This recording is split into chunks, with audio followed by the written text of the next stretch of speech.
ليس البر أن تولوا وجوهكم قبل المشرق والمغرب ولكن البر من آمن بالله واليوم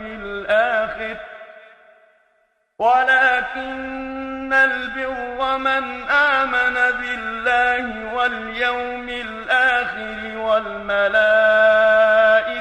والكتاب والنبيين وآتى المال على حبه ذوي القربى واليتامى والمساكين وابن السبيل والسائلين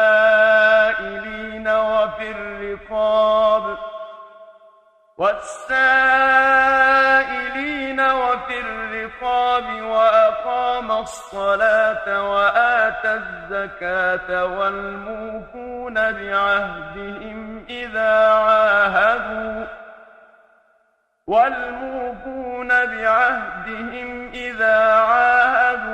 والصابرين في البأساء والضراء وحين البأس أولئك الذين صدقوا وأولئك هم المتقون.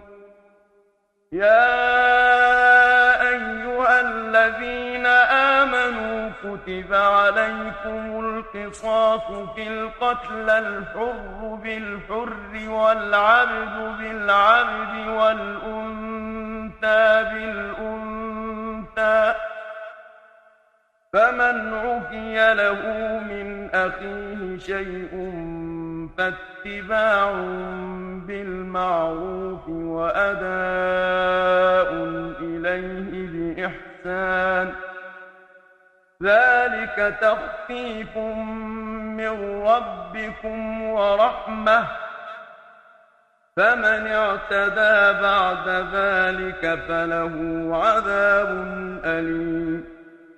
ولكم في القصاص حياة يا أولي الألباب لعلكم تتقون. كتب عليكم إذا حضر أحدكم الموت إن ترك خيرا الوصية للوالدين والأقربين بالمعروف حقا على المتقين.